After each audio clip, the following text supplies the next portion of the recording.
నమస్తే అండి. కే సత్యవతి భక్తి పాటల ఛానల్కు స్వాగతం. శివపురాణము మూడో భాగం.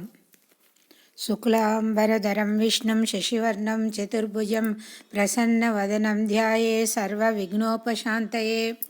సతీ చరిత్రము.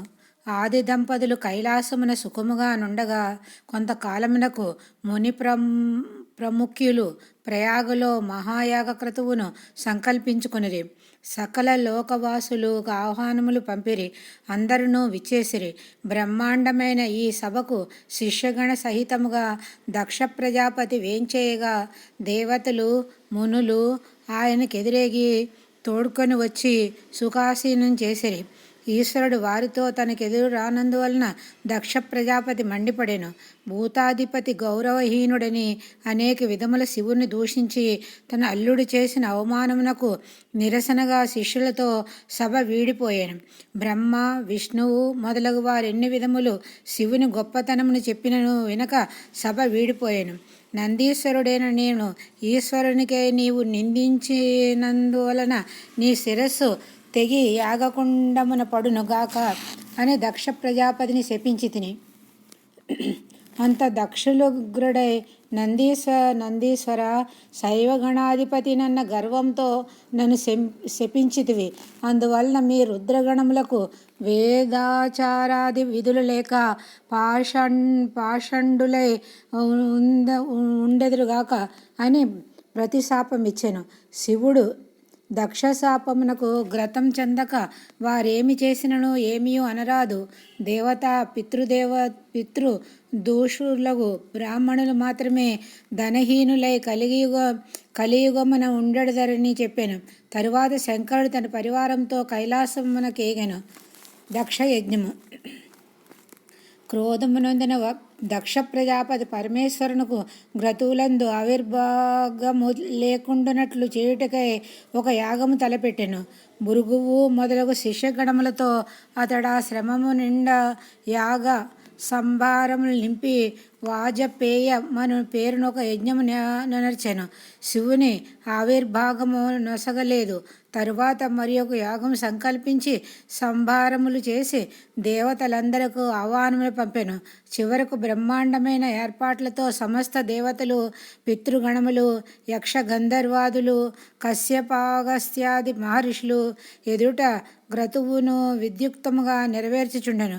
ఈశ్వరుని ఆహ్వానించనందున బ్రహ్మ విష్ణువులు పాల్గొనలేదు. యజ్ఞాక్షభూచే దక్ష ప్రజాపతి భార్య సమేతుడై సభాసదులకు నమస్కరించి నిలిచియుండగా మారీచుడు మొదలైన మహర్షులు సతీశంకరులను పిలవలేదా అని ప్రశ్నింప దక్షుడు శివుని నిందించెను. అంతడు ముని ప్రముఖ్యుడగు దధీచి దక్ష, శివుడు లేక ఏ సవనము సమాప్తి కాదు. యజ్ఞ భర్తను ప్రేక్షకులకు చూపనందువలన ఆపదలు బహుముఖములగునని ఉగ్రశాపవాక్కులను పలికి మరీచి గౌతమాద్యాది ఋషీశ్వరులు వెంట నిడుకొని సభా నిష్క్రమణ చేశాను. దక్ష ప్రజాపతి వారులను చూపులని భాషణుడు వలన నిందించుచుండెను. మిగిలిన ప్రేక్షకులతో మీరు యాగ సమాప్తి గావింపుడని హరి యాగమునే చేయుటకు సంకల్పించుకొనెను. దక్ష యజ్ఞమునకు సతీదేవి వెడులుట. ఒకనాడు సాయంకాలం నందు సతీదేవి తన పరిచారిక సమూహంతో తోటలో నుండగా ఆకాశమున తమ భర్తలతో వేళాకాళంలాడుకొనుచు విమానాలలో దేవతా స్త్రీలు వెడలుట గమనించినదై పరిచారికుల ద్వారా వారు తండ్రి యొక్క దక్షిణ యజ్ఞ సందర్శనార్థమై వెళ్ళుచున్నారని గ్రహించెను.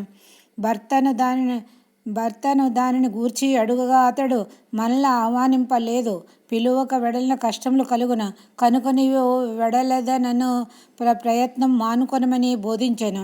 స్త్రీ సహజ చాపల్యముచే సతీదేవి స్వామి కన్న ఇంటికి ఆహ్వానం ఎందులకు? ఆహ్వానము పంపనందున తమరు రాని చోట వెడలి మిమ్మల్ని ప్రార్థింప పిలుచుకొని వెళ్ళనుటిలా చేసేదా? కావున రుద్రగణ సహాయమున నన్ను పంపుడని అడుగగా మొదట శంకరుడు బాగుగా చెప్పి చూశాను. కానీ సతీదేవి ఆయన పాదములపై పడి అనుమతికై అభ్యర్థించినట్లే ఒప్పుకొనెను. రుద్రగణములతో నందీశ్వరుడు రక్షకుడుగా సతీదేవి దక్షయజ్ఞవాటికి సమీపించగా ఆమె తల్లియు సోదరులు ఎదురేగి ఆదర్శించి కుశల ప్రశ్నలు అడిగి, అమ్మా, ముసలివాడైనందున నీ జనకుడు తెలియక శివుని దూషించుచున్నాడనిరి. సతీకాంతను వారట్లు కొని వచ్చుచుండం గాంచి దక్షుడు అత్యంత కోపిష్టి అయి, నీ భర్త శ్మశానవాసి అని, చర్మాంబధారి అని, గౌరవహీనుడని అనేక విధముల దూషించి నీవిచ్చటి నుండి బయటకు పొమ్మని గద్దించాను. తన భర్తను దూషించి తన్ను నిరాదరించినందులన ఆమెకు ఉగ్రరాలై రుద్రునకు ఆవిర్భాగమిచ్చి యజ్ఞ సమాప్తి చేయనిచో కర్మభ్రష్టతకు నుండి నీ యాగము చెడిపోయి నీవు సంతతుడవుగాక అని పలికెను. మహామునీశ్వరులందరూ ఆమె చెప్పినట్లు చేయమనిరి. దక్షుడు వారి మాటలను సరికొనక మరల ఈశ్వర దూషణ చేసి పుత్రికను వెడలిపొమ్మెనను. దక్షుని ఉగ్రతకు భీతిల్లి ఎవరూ మారు మాట్లాడగలేకపోయిరి.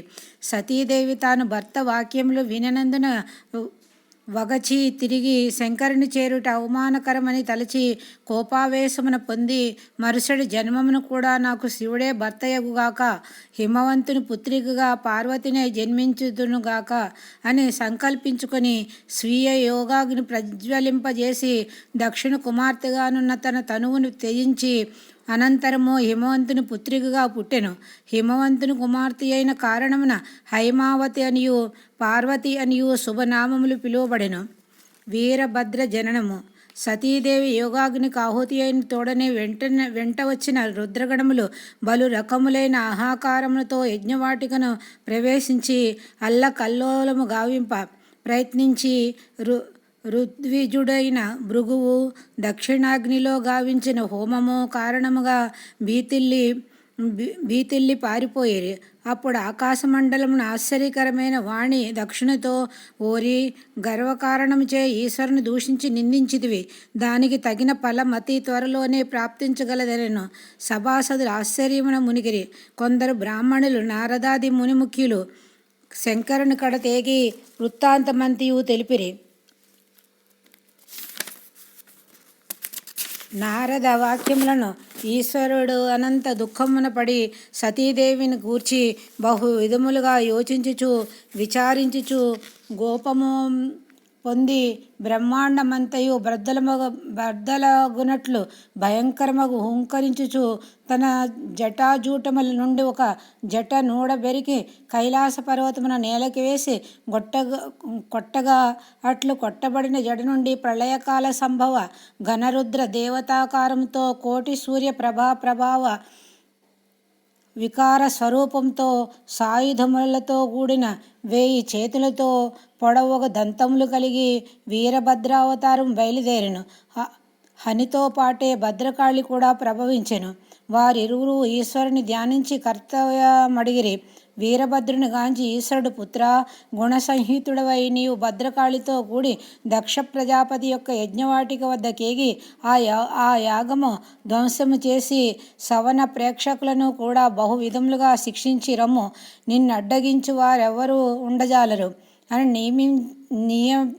నియమించి పంపి మరల సతీ వియోగమున శంకరుడు శోకించుచుండెను. సహస్ర మృగేంద్రాన్విత రథారూఢుడై చతురంగ సైన్యములతో 3,000,000 రుద్రగణంబులతో మహాభూత గణ సముదాయములతో వీరభద్రుడు క్రోధమూర్తి అయి వెళ్ళెను. సింహ వాహనాది రూఢుండై మృదంగాది శబ్దములచే దిక్కులు పిక్కటిల్లు చేయుచు ప్రళయకాల రౌద్ర ధ్వనులతో దక్షుని సపన వాటికకు వెడలెను. దక్షుని శకునములు వీరభద్రుని వీర విహారము. దక్షిణ కచ్చట అనేక విపరీత సంఘటనలు జరిగెను. సూర్యచంద్రులు తమ మూలకాంతిని వీడిపోయిరి.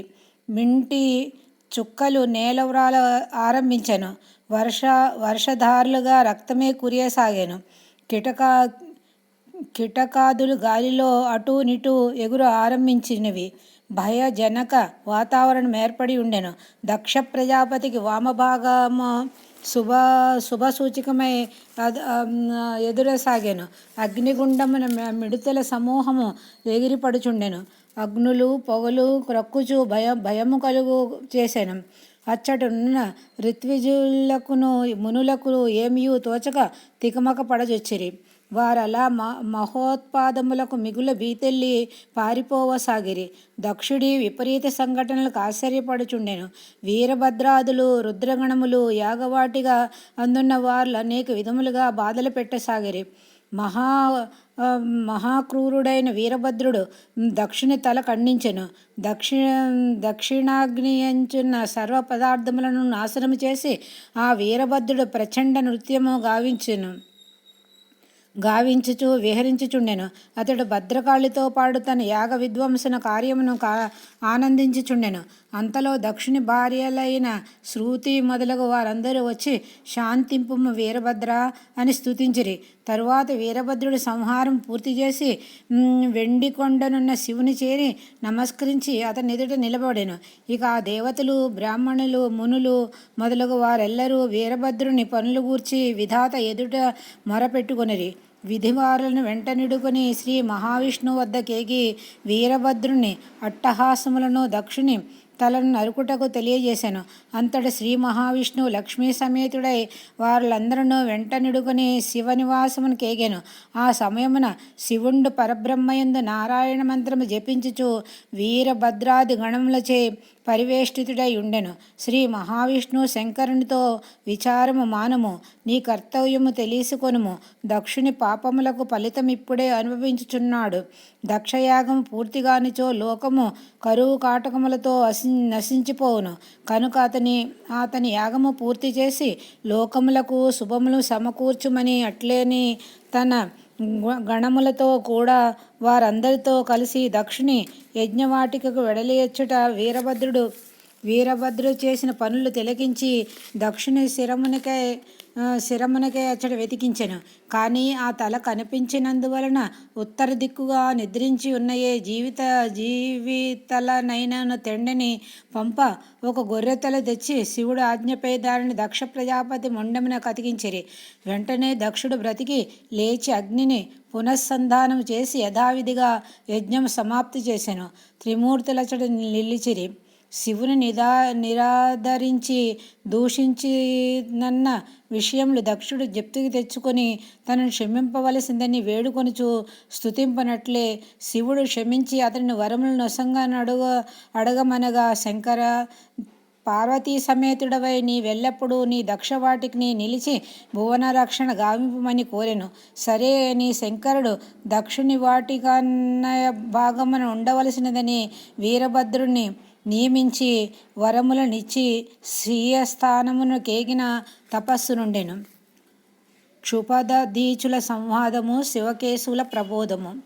తొల్లి క్షుపుండను రాజు ధర్మానుసారి అయి రాజ్యపాలనము చేయుచుండెను. అతడు తన ధర్మ సందేహములను చ్యవన మునీశ్వర పుత్రుడైన దధీచి వద్ద తెలుసుకొనుచుండెను. ఒకనాడు దధీచితో క్షుప్రు ఇట్లనెను, ఓ ముని ప్రముఖ, ఈశాన్య దిక్కునకు మాత్రమే అధిపతియగు శివుని కన్నా విశ్వాధిపతి అయిన శ్రీ మహావిష్ణువే గొప్పవాడు. కనుక తన ఆ ఈశ్వరుని పూజించడం మాని వేసి శ్రీ విష్ణునే పూజింపదగుననెను. అంత దధీచి పరమేశ్వరుని గూర్చి శృతి, స్మృతి, పురాణేతి ఇతిహాసములు చెప్పుచున్నవి. కనుక పరమేశ్వరునే పూజింపదగున. నేను అప్పుడది దధీచిని క్షుప్పుడు వజ్రాయుధంతో కొట్టగా ఆ దెబ్బకు దధీచి శరీరము రెండుగా నయ్యను. అది చూసి క్షుప్పుడు అచ్చటి నుండి వెడలిపోయాను. శుక్రుని స్మరించుట వలన అతడు వచ్చి దధీచిని బ్రతికించమని అమృత సంజీవని మంత్రపఠనం చేయమనెను. అతడు అట్లే ఆ మహిమాన్విత మంత్రపఠనము 40 రోజులు చేయగా పరమేశ్వర సాక్షాత్కారం అయ్యెను. మహానందంతో దధీచి శంకరుని ప్రార్థించి అతని శరీరము ద్రోమగునట్లు సర్వరక్షణకే త్రిశూలధారి అగునట్లు వరములు అభ్యర్థింప పరమేశ్వరుడు ఆ విధముగా వరములిచ్చి వెడలిపోయాను. అనంతర మాదదీక్షిక్షుపును సంభాగణమున కేగి పరమేశ్వరుడే సర్వాధికుడనగా క్షుపుడు కోపమూర్తి అయి వజ్రాయుధంతో దధీచిని కొట్టగా ఫలము లేకపోయాను. వెంటనే అతడు శ్రీ మహావిష్ణువుని ప్రార్థించెను. దధీచి ఈశ్వరుని ప్రార్థించెను. నారాయణుడా క్షణమున దర్శనమిచ్చి సమస్త లోకములందునో బ్రాహ్మణుల బలమే గొప్పది, దానిని అనుచుడ ఈశ్వరునికి తప్ప అన్యులకు అసాధ్యము. పరమేశ్వర భక్తుడగు దధీచితో నీవు స్నేహపదమున ప్రవర్తిల్లుమనెను. ఈశ్వరుడు దధీచితో శ్రీ మహావిష్ణువు లోకపాలనకై రాజులను సృష్టించును. వారిని బాధించడం నీకు సరికాదు. రాజులు లేనిచో క్రతువులు చెడి యావత్ కర్మకాండము అంతరించును. బ్రాహ్మణ బలము రాజుల ఉపయోగించరాదు. నాకును శ్రీ మహావిష్ణువునకు నిసుమంతయు భేదము లేదు. శివకేశవ భేదములను మానివేసి మీరు మిత్రులుగా నుండుడని చెప్పెను. ఈ విధముగా హితబోధ చేసి శివకేశములు అదృశ్యలైరి. ప్రథమాశ్వాసము సంపూర్ణము.